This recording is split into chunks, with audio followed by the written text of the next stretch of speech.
Hello দর্শক, আসসালামু আলাইকুম। Welcome to Farin and Rayan vlogs. কেমন আছেন আপনারা সবাই? আশা করি সবাই অনেক বেশি ভালো আছেন। আলহামদুলিল্লাহ, আমরাও ভালো আছি। আজকে একটা নতুন ব্লগ নিয়ে চলে আসলাম। আজকের ব্লগে আপনারা যা দেখতে পারবেন যে আমরা এখন বের হয়েছি ঘোরাঘুরি করার জন্য। আমরা প্রথমে যাব আমার জব এরিয়াতে, যেখানে আমি জব করি। আমি আমার অফিসটা আমার আব্বু আমাকে দেখাবো। তারপরে আমরা যাব হাইড পার্কে, যেখানে উইন্টার ওয়ান্ডারল্যান্ডের মেলাটা হচ্ছে। তারপরে আমরা যাব শাহরুখ খানের বাসা দেখতে। এবং লাস্টলি আমরা যাব লন্ডন ব্রিজে। লন্ডন ব্রিজ থেকে আমরা টাওয়ার ব্রিজটা দেখব এবং ছবি তুলব। তো আমি এখন আর বেশি কথা না বাড়াই, আশা করি আপনারা পুরো ব্লগটা শেষ পর্যন্ত দেখবেন এবং এনজয় করবেন।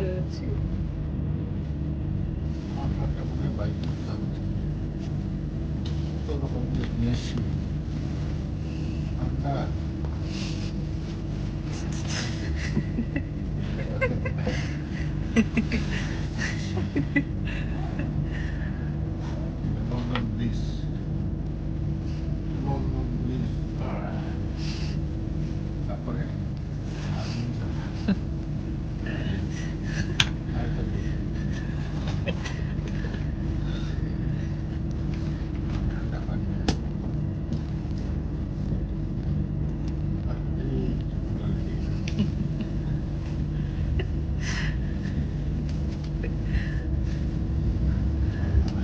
আমি আপনাদের সাথে একটু আমার আব্বুর দুষ্টামিগুলো শেয়ার করলাম। আমার আব্বু মাঝে মাঝে খুব আমাদের জোকারিগিরি করে আমাদেরকে হাসানোর জন্য। তো এটা খুব মজা লাগতেছিল দেখতে, তো ভিডিও করে রাখলাম আর আপনাদের সাথেও শেয়ার করলাম। আশা করি আপনারাও এনজয় করছেন। তো আমরা এখন আমার অফিস এরিয়াতে পৌঁছে গেছি। ট্রেন থেকে কেবল নামলাম আর আমার আব্বু আম্মু তো ছবি তোলা শুরু করে দিচ্ছে। স্পেশালি আমার আব্বু ছবি তোলার অনেক শখ। তো আব্বুর কাছে স্টেশনের এই এরিয়াটা ভালো লাগছে, তো ছবি তুললো। এখন আমরা স্টেশন থেকে বের হব। আর আমাদের যে আব্বু আম্মু ইউকে আসার পর থেকে যে আমি ব্লগগুলো দিচ্ছি, আমি অনেক সাপোর্ট পাচ্ছি। সবাইকে অনেক বেশি ধন্যবাদ। কিন্তু অনেকে আছে যারা আমার ভিডিওটা দেখতেছে কিন্তু সাবস্ক্রাইব করতেছে না। তাদের জন্য আমার একটু রিকোয়েস্ট যে প্লিজ আমার ভিডিওটা যদি আপনারা দেখেন, এনজয় করেন, তাহলে অবশ্যই সাবস্ক্রাইব করবেন, লাইক দিবেন এবং কমেন্ট করে জানাবেন আপনাদের কেমন লাগতেছে। সো এই তো, আমি কথা বলতে বলতে স্টেশন থেকে বের হয়ে গেলাম। এখন আমি হাঁটে হাঁটে পুরো এরিয়াটা দেখাচ্ছি যে আমি কোথায় কোন দিক দিয়ে হাঁটে যাই আমার অফিসে। কারণ আসলে সব বাবা মারা এগুলা দেখতে চায়, জানতে চায়, কারণ সব সময় তো ফোনে শুনে, আজকে বাস্তবে দেখবে। তো আমি এখন এখন আমি অফিসের কাছেই নিয়ে যাচ্ছি। তো আনফরচুনেটলি আজকে আমার কাছে অফিসে কার্ড ছিল না, যেটার জন্য আমি আমার আব্বু আম্মুকে ভিতরে দেখাতে পারিনি এরিয়াটা। তো যাই হোক, আমি বাইরে থেকেই আমি ছবি তুলে দিলাম অ্যান্ড আলহামদুলিল্লাহ দে আর রিয়েলি প্রাউড। তো ছবি টবি তুলে আমরা একটা কফি টফি খাইলাম। এটা অবশ্য আমার ফুটেজ নেওয়া হয়নি। তো তারপরে আমরা বাসে উঠে পড়লাম। এখন আমরা বাস করে যাব হাইড পার্কে। এখান থেকে কিন্তু বাসে করে যদি যান, আপনি অনেক সুন্দর সুন্দর ভিউ দেখতে দেখতে যাইতে পারবেন হাইড পার্ক পর্যন্ত। তো আমি সবসময় সাজেস্ট করব বাসে করে যেতে। তো আমরা হাইড পার্কে চলে আসলাম। আজকে কিন্তু অনেক বেশি ঠান্ডা ছিল। আর একটু পরে আমরা মেলাতে যাব। আমি কিন্তু আগে থেকে টিকিট কাটে রাখছিলাম, কারণ টিকিট শেষের দিকে টিকিট নাও পাওয়া যেতে পারে আর দামও বেড়ে যেতে পারে। সো আমাদের এক একজনের টিকিটের পিছনে লাগছে £5 per person, if I am not wrong. So £5 per person লাগছিল। So it's not that expensive, but ভিতরে ঢুকলে খাবার দাবার আর রাইডসগুলো আমার কাছে একটু এক্সপেন্সিভ লাগছে। সো এই হাইড পার্কে কিন্তু আমার প্রথম আসা। আর এই উইন্টার ওয়ান্ডারল্যান্ডেও আমাদের প্রথম আসা। সো আমার আব্বু আম্মুর সাথে আমারও এই সব কিছু প্রথম দেখা হয়ে গেল। সো আলহামদুলিল্লাহ। আর হাইড পার্কের অপোজিটে কিন্তু হচ্ছে শাহরুখ খানের বাসা। তো আমরা যখন পার্ক থেকে বের হব তখন ইনশাল্লাহ শাহরুখ খানের বাসাও আপনাদেরকে দেখাবো। আর আমরা এখন এন্ট্রি করার জন্য লাইনে দাঁড়ায় আছি। আর এটা কিন্তু লন্ডন আই না, এটা হচ্ছে একটা বড় হুইল, যে মানে চরকি টাইপের। আমি আসলে এটা ইংলিশ নামটা আমার মাথায় আসতেছে না এখন। তো যাই হোক, এখানে কিন্তু সবকিছু আছে, টয়লেট, রেস্টুরেন্টস, এটিএম বুথ, সবকিছু আছে, যেন আপনি কোনো কিছু মিস আউট না করেন। অনেকের কাছে অনেকে যদি ক্যাশ শেষ হয়ে যায়, এখান থেকে ক্যাশ উঠাতে পারবে।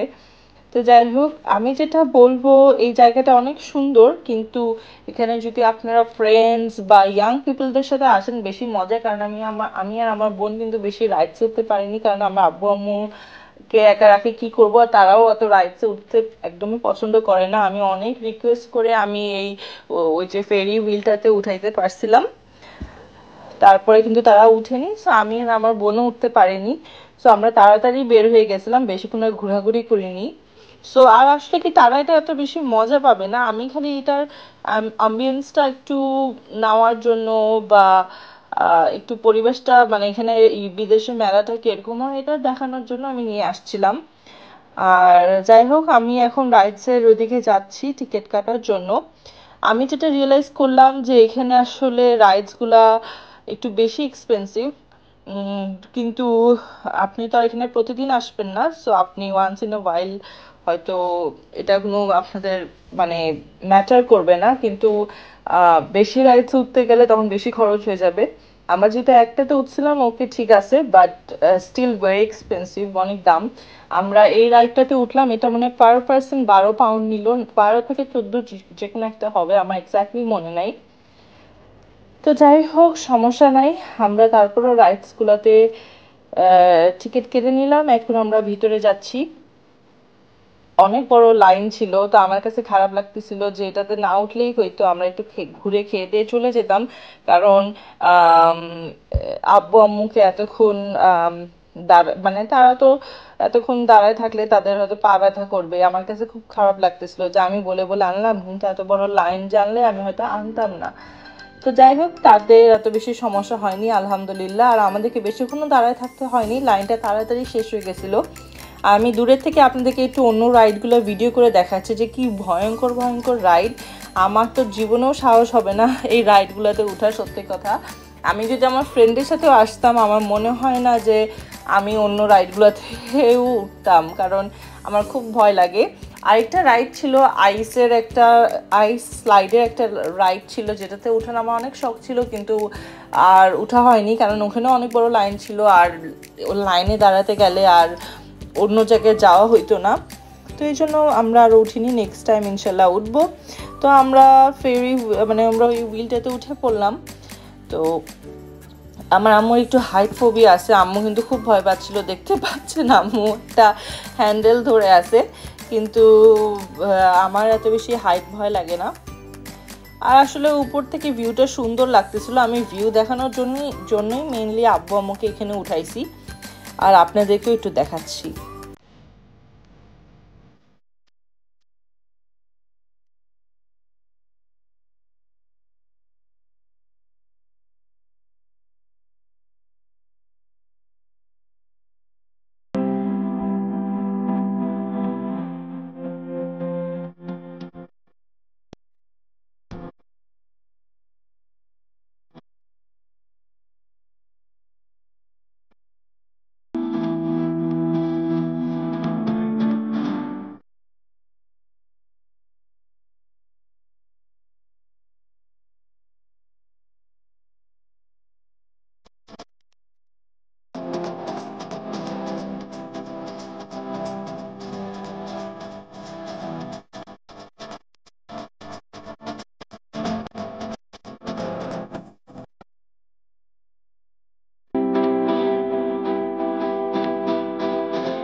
রাইড থেকে নামার পরে আমরা হচ্ছে একটু খাওয়া দাওয়া করতে আসলাম, আমার বোন এখানে ক্রেপ কিনলো একটা, আর আমি কিনলাম চুরোস, আর আব্বু আম্মু তেমন কিছু খাইনি, তারপরেও আমি আমার থেকে জোর করে চুরোস খাওয়াইছি, কারণ দে ওয়ার নট হাংরি, যেহেতু একটু আগে আমরা কফি টফি খাইছিলাম।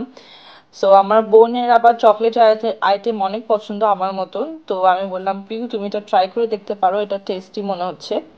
তো যাই হোক, ওর কিন্তু খেয়ে অনেক বেশি মজা লাগছে, কিন্তু বরাবরের মতন আমি এটাই বলবো যে অন্য জায়গায় কিনলে হয়তো একটু দামটা কম থাকতো, এখানে 2-2.5 পাউন্ডের, একটু 2-2.5 পাউন্ড একটু বেশি আর কি। কিন্তু তারপরেও সমস্যা নেই, ওয়ান্স ইন এ ওয়াইল, এটা তো সবসময় এরকম এত এক্সপেন্সিভ জায়গায় আমরা হয়তো আসবো না, খাওয়া হবে না, সো তো সমস্যা নেই। তো সে এখানে খাচ্ছে, অনেক গরম ছিল আর অনেক মজার ছিল। আর এখানে আমরা কিছু ছবিও তুললাম, আর এখন আমরা ওয়েট করতেছি ওর খাওয়া হয়ে গেলে আমরা বের হয়ে যাব। আমরা কিন্তু একটা মজার কথা বলি, আমরা কিন্তু জানতাম না যে মানে হাইড পার্কের অপোজিটে যে শাহরুখ খানের বাসা। তো আমি আগে ছবি দেখছি, শাহরুখ খানের বাসা দেখছি, কিন্তু আমি জানতাম না যে আজকে সরাসরি দেখা হয়ে যাবে, আমার বিশ্বাসই হচ্ছিল না। তো আমরা বাস নেওয়ার জন্য আমরা বাস স্টপে আসি, এটা কিন্তু শাহরুখ খানের বাসা। আলহামদুলিল্লাহ শাহরুখ খানের বাসাও দেখা হয়ে গেল, হাঁটতে হাঁটতে দেখি আরে এই বাসা তো চেনা চেনা লাগতেছে। তারপরে আমি রিয়েলাইজ করি যে না, এটা তো শাহরুখ খানের বাসা। আমি মানে গুগলে সার্চ করে কনফার্ম করলাম যে না, এটাই শাহরুখ খানের বাসা। আসলে এক এক ঢিলে দুই পাখি মারা হয়, মারা বলে না, তো এখানে আমাদের এক ঢিলে দুই পাখি মারা হয়ে গেল। তো যাই হোক, এখন আমরা লন্ডন ব্রিজে চলে আসলাম। এখানে আমরা কিছু ছবি তুললাম টাওয়ার ব্রিজে। আমি ভিডিওর এন্ডে ছবিগুলো শেয়ার করে দিব। তো যাই হোক, আজকের ব্লগটা এই পর্যন্তই থাক। আশা করি আপনারা অনেক বেশি এনজয় করছেন, এবং এনজয় করলে অবশ্যই একটা লাইক দিবেন, কমেন্ট করে জানাবেন কেমন লাগলো, সাবস্ক্রাইব করবেন আমার চ্যানেলটাকে এবং সাপোর্ট করবেন। আর ইনশাল্লাহ সামনে আরো নতুন ব্লগ নিয়ে আসবো, যে এরপরে আপু আমাকে কোথায় ঘুরালাম, কি কি করলাম। আমরা কিন্তু স্কটল্যান্ডেও গেছি। সো অনেক সুন্দর সুন্দর ভিডিও আসতেছে। সো সবাই সাথেই থাকবেন। আল্লাহ হাফেজ।